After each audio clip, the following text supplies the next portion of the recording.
I'm Noah. If you don't know me, I was the Marshall Batman at the homecoming game. I'm a broadcast journalism major. This is technically my third year at Marshall, but I transferred schools, so it's my second.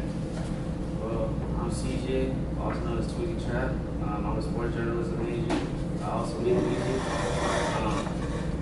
Let's just say Lucius Fox coming soon. You're going to be Lucius Fox. Lucius Fox that's a stretch.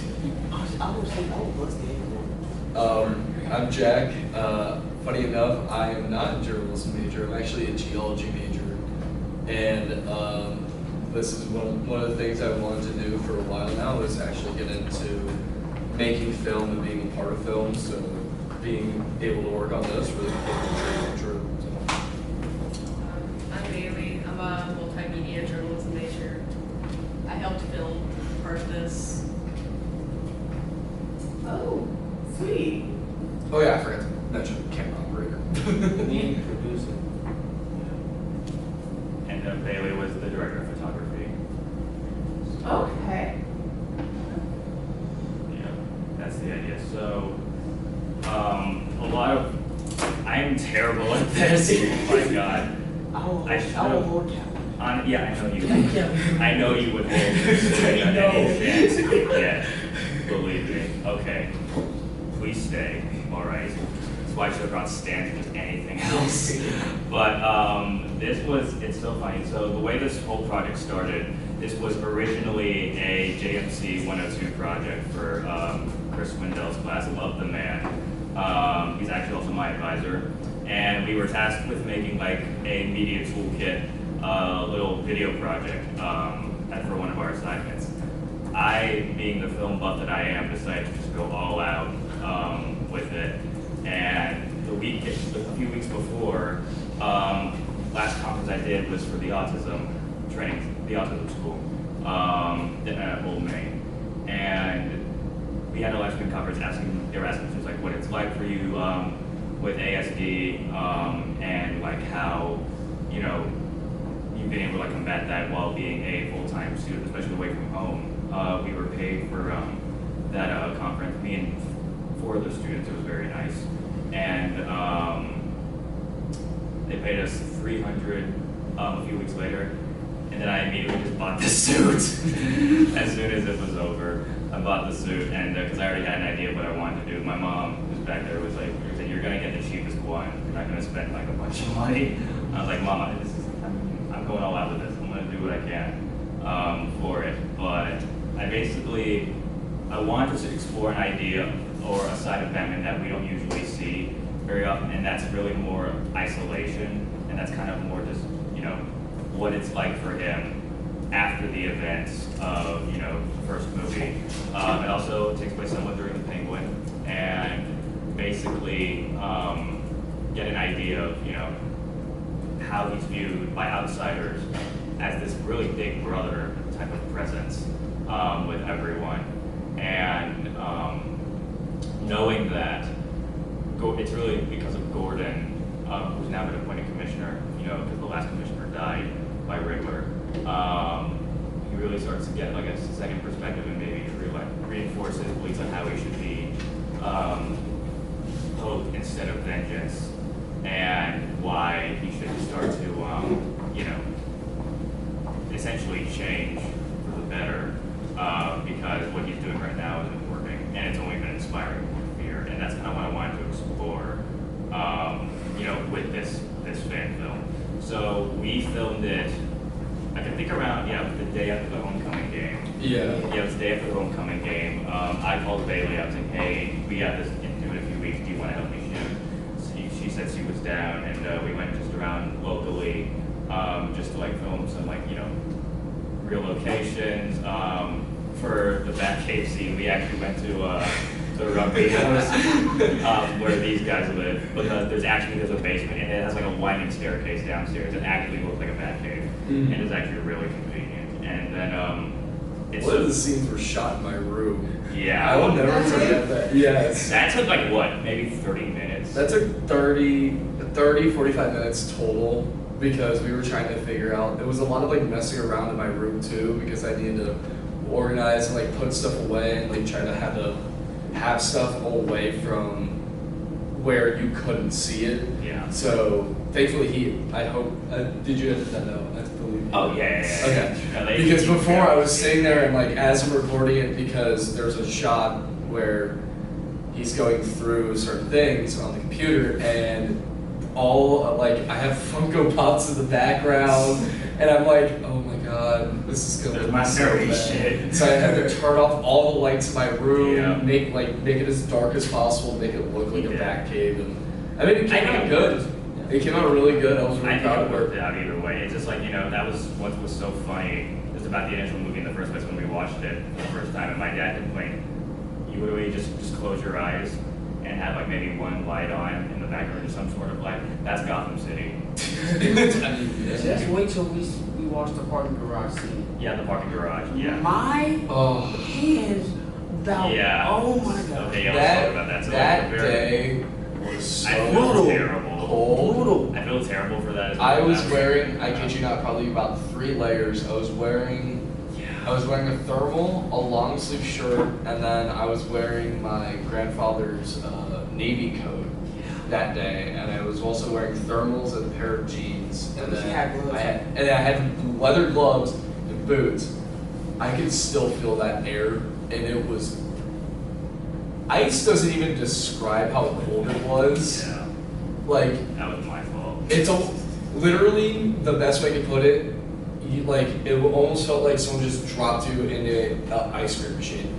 It was that cold. It's almost dropped the phone mid film. I was like, oh Yeah, when he was recording it at one point, he almost dropped the phone because his hands were shaking and were freezing. So I had to give him my my god. glove. Went to the top. Yeah, we went Yeah, to we the went top. to the top. Oh yeah, the parking garage is talking about. It's actually the one downtown.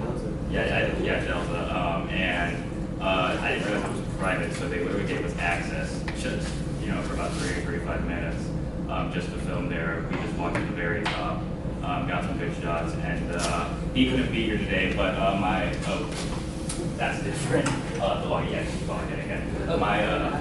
What the heck, So we're experiencing some window difficulties Would be right the now. first time. But my pastor here, you can probably see at this poster. Yeah, there we go. It seems like that. Yeah, my pastor here, he couldn't be here today, but he was the one that opted to play Commissioner Gordon. God love the man. He spent at least maybe 2 months growing that mustache out, and his wife hated it, but put a lot of commitment in, and it's all about the art of it and everything. And he did a phenomenal job. He was also a school journalism alumni in radio and TV production.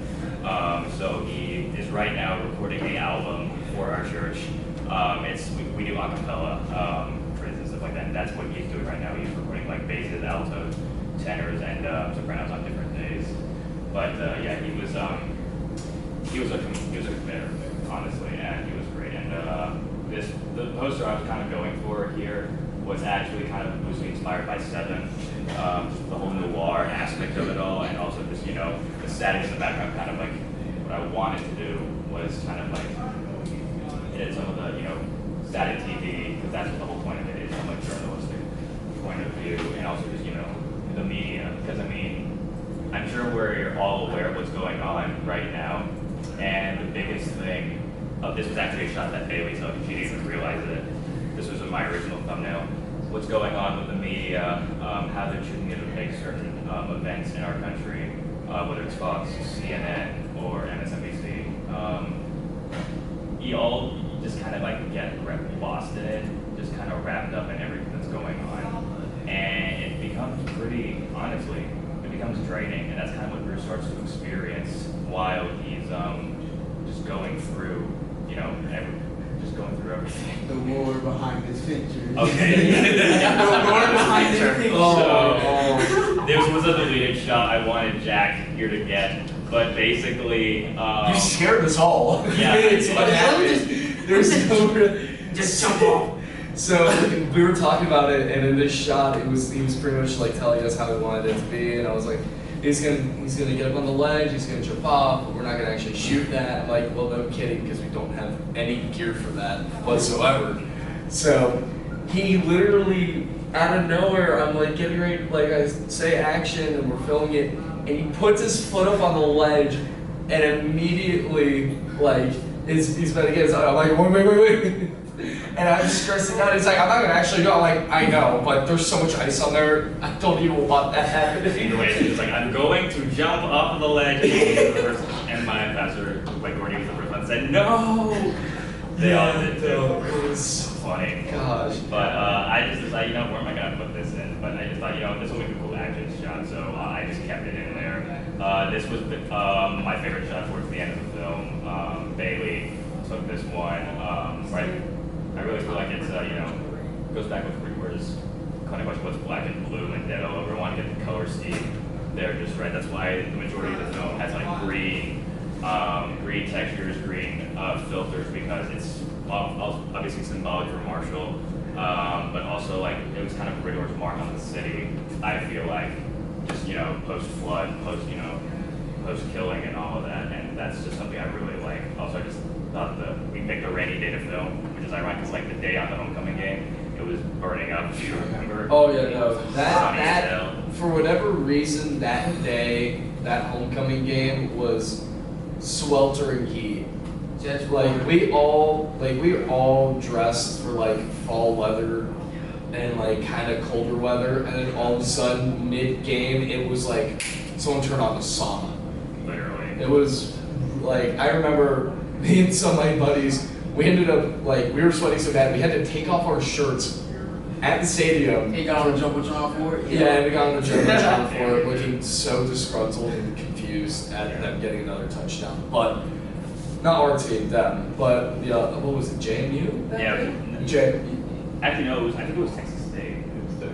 It was Texas State? Okay, yeah. It was Texas State. Yeah, no, I think my mom got a photo of it, and I immediately told my buddy, I'm like, I swear, if somebody finds this, they're gonna make me, you, and our other buddy Brandon, they're gonna make us into a meme. And it's just gonna be a reaction meme. You're gonna say that? No, it literally, It became a meme. It did become a meme. And it was like, crap.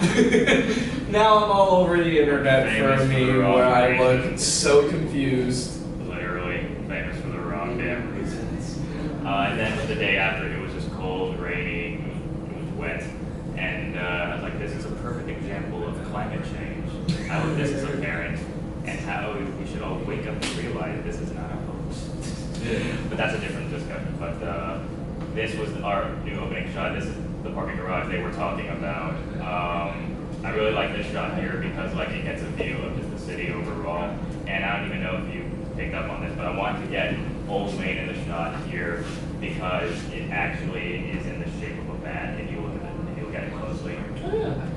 I was also gonna say, also, Old Main also does remind me a lot of like Arkham Asylum. Yeah, that's kind of what I was going for. And just all these lights and, you know, this kind of grime in this one area over here. That's what I really wanted to capture.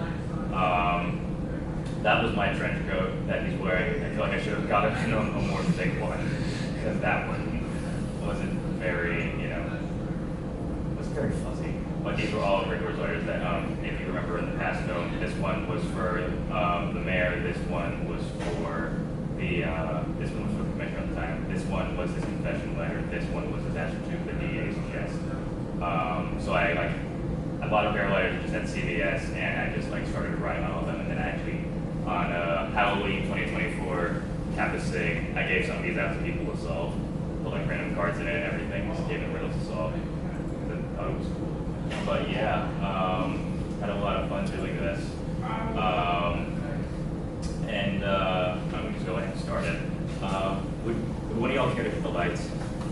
Background. Thanks very much. Yeah, no, let's go ahead. Watch Batman Gotham. If you're a true Batman fan, it's before you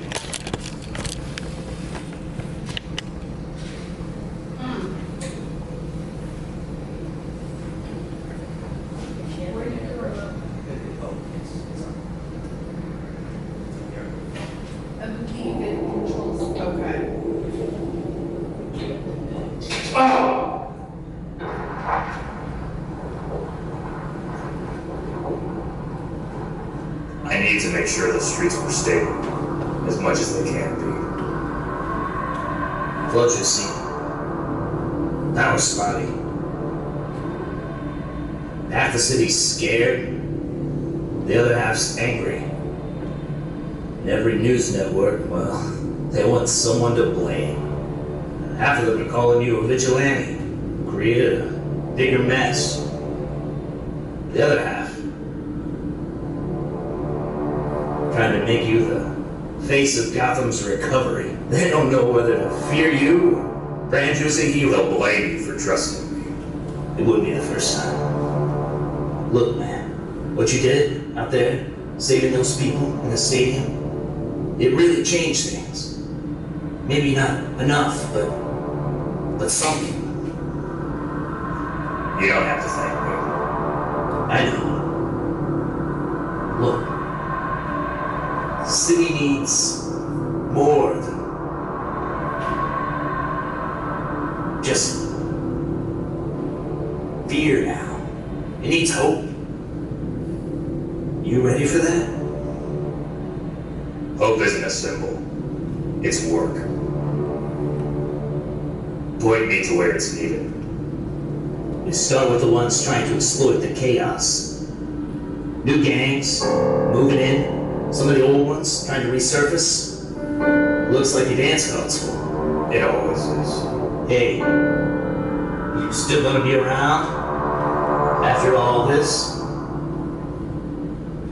Figured you would. Just be careful. The city's watching. The media's watching too. Gotham's not done with me. And I'm not done with it. Gotham's been telling lies since up before I was born. They built this city on them. Corruption, greed, all dressed up like progress. Riddler thought he was exposing the truth. But truth is a weapon.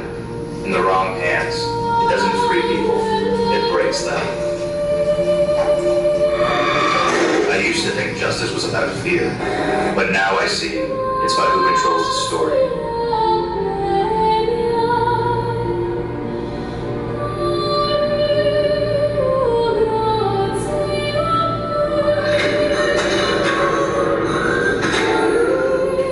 He said he wanted to wake Gotham up, but what he really wanted was to take control. Outrage sells faster than reason, and Gotham bought every word. He gave Riddler his own cult following. Gotham's mayor is dead. Do I have your attention now? I thought so. You see, his appetite for greed came at a price. But what did you expect would happen? That we would notice the corruption, the lies, the red tape? I have tape of my own. So while you cover up the truth, I'll be there waiting to smother you with it. And to my new special friend, you're part of this too. You'll see. When I spoke to Riddler in Arkham, he told me that we were both the same, both exposing Gotham's lies and corruption. But the difference is that he wanted to burn it down and wash it with a flood.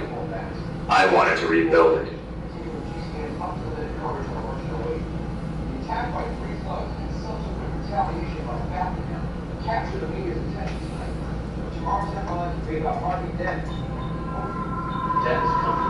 The city's rebuilding itself again, brick by brick, lie by lie. The papers call it recovery, the people call it survival. But I've seen what happens when truth gets buried. It rots. So maybe this is my new mission. Not just to fight the corrupt, but to expose them. Not as a symbol of vengeance, a witness. Because in Gotham, the truth is the only thing worth fearing. A man who takes blood with no hands, even in the name of justice, is by definition breaking the law. If you look at the numbers, the incidences of violent crimes, I mean sex crime, robberies, assaults, even organized crime activities, have declined in the last several months alone. I mean, someone's doing something right out there. Miss Worthington? Yes, that's right, and that someone is Batman. Now, since he's appeared in Gotham, I can honestly tell you that the lives of my clients have changed tremendously. Now, no matter how scarred or hurt they may be, they are no longer afraid because they know that he's out there watching over them. I want to know whether Mr. Dent is going to hunt this man down, or is he going to let Batman continue to do the good work that he's doing? Some crazy crime from the nuclear war and that. They call me a vigilante, a public menace, a myth built for headlines, an illegal. Every network wants their version of me. The criminal who breaks the law to keep it, or the hero who hides behind a mask. But Gotham's story isn't written in black and white. It's told through pixels and broadcasts, through voices chasing the next outrage. I used to think fear was my weapon, but now I see it's information. One story, one image, one soundbite can build a savior or destroy it. Riddler understood that. He used truth like a hammer, breaking everything just to prove it was true. The media followed, turning pain into programming, justice into content. Maybe I let them. Maybe by hiding, I gave them the freedom to decide who I was. So now I watch the city through another lens, as its protector and its witness. Because every lie I uncover, every truth I reveal, becomes part of Gotham's story, whether I like it or not.